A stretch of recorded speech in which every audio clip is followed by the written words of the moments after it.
Hey guys, thanks so much for tuning in this week to Planted in This Georgia Clay.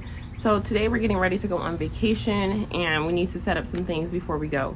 I didn't want to burden my neighbors of having to come over and water all of my plants and whatnot, so we decided to install a temporary drip irrigation system. So that's what we're gonna go ahead and get into.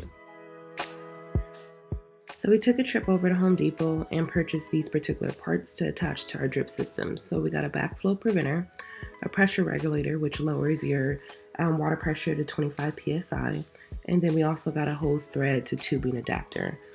These are critical to prevent any type of backflow with your system. That is also the 1/2 inch tubing that we got, and we also got a 1/4 inch tubing as well. When Matt was opening up the tubing, we did read online that it was just a little bit more pliable if we put the tubing in some hot water. So we actually boiled some water, let it cool a little bit, and then put the tubing in there just to make it a little bit easier to attach to the adapter.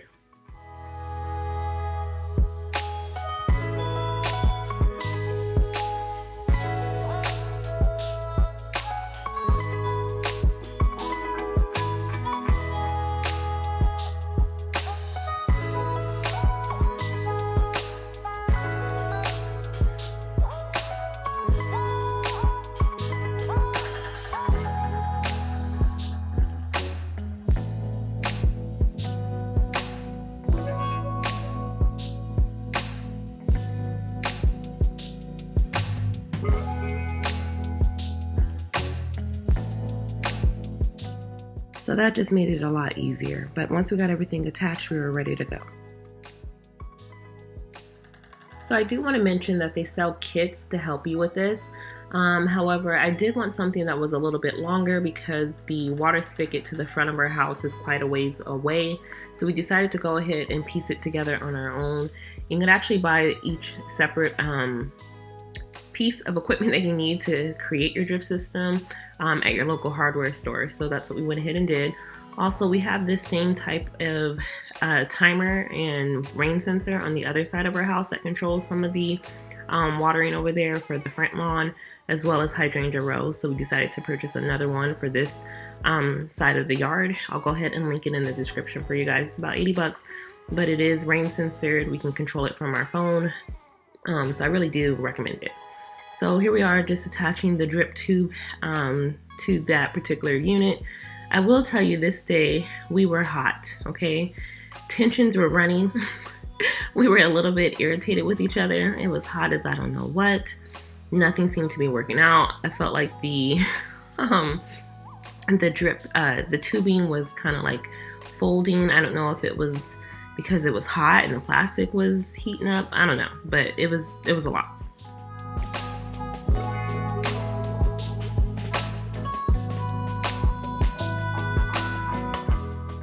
Alright guys, it is hot out here. We're trying to hurry up and get this done, plus film for you at the same time. So now that we ran our 1/2 inch tubing, we've already checked to make sure that the water supply comes out, and it has been working. So we're gonna go ahead and tap into it with our 1/4 inch tubing, so that way each planter is on a drip system, and then also we're gonna tap into it so we can water my hydrangea back there that's coming back in the container, has some new growth on it. So let's go ahead and get started.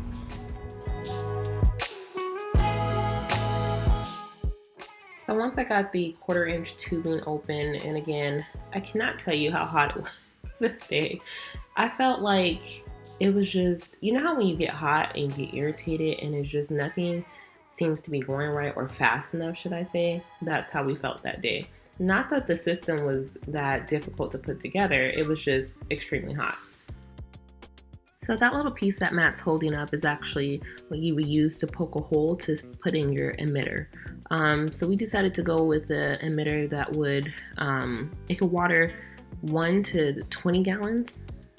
Okay, so I said that with not that much confidence. So I looked it up, and actually we purchased a 4-pack of umbrella bubblers, and they do 0 to 35 gallons per hour. So it can do quite a bit, just depending on what you're needing. The pattern of the emitter was 360, so it basically, like an umbrella, it just comes up, it bubbles around the base of where you're watering. So for this, we went ahead and set it up. Again, cutting that 1/4 inch tubing there and going around to the 1/2-inch tubing and tapping it. No.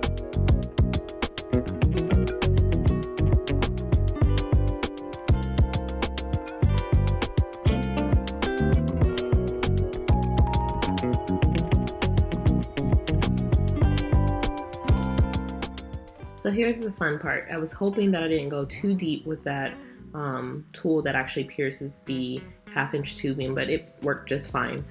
So I decided to go ahead and select certain areas that were closest to the container. So I went ahead and put in the emitter there and connected the tubing to it and then tapped in. So I did that in this area, and this one was going to go ahead and feed over to the container with my petunias in it, which have been doing awesome. I most definitely didn't want to leave. Like I said, normally it's not an issue to have neighbor, my next door neighbor come over and water the plants for me, but she also was going on vacation and I didn't want to have to ask multiple other neighbors to go ahead and do that for me, just in case. You never know, maybe what if they forget or they don't water as early as you normally would. So yes. All right, so now that we finally got the tubing attached to the 1/2-inch piping, and this is a 1/4-inch pipe, we're gonna attach it to that bubbler, and then I can address the drip. Again, this is all for us going on vacation. It's been a process.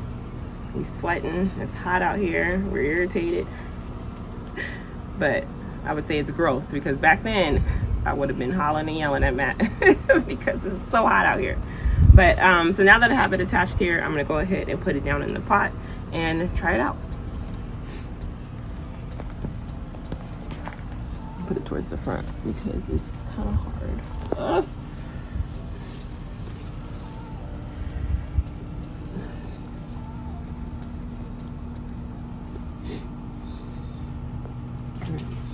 Try it out.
Once we got the tubing and the emitters to each of the containers that we were watering, we did have to go and adjust the bubbler just a little bit, just to make sure that it wasn't emitting too much water, because again, this can do up to 35 gallons per hour, and of course that would be way too much and absolutely drown the plant. This hydrangea is coming back. It's a beautiful pink hydrangea and I absolutely love it. So it has a lot of new growth on it. It's already flushed for me and I've trimmed it back, but I absolutely love it. So it was working really well, making sure that we were watering quite a bit of the root ball. Here in this container, it was working just as fine too, and just made sure to make those brief adjustments, but I loved it.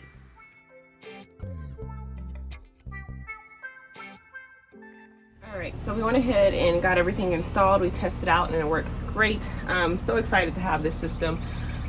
Maybe we can try and make it look a little bit better and keep it permanently, but we'll see how that goes. But for the meantime, at least I can be in California having fun at Disney, and I don't have to worry about my plants suffering while I'm gone. So again, thank you guys so much for tuning in this week to Planted in This Georgia Clay. Make sure that you like, subscribe, share it with a friend, and we'll see you guys next week. Bye guys.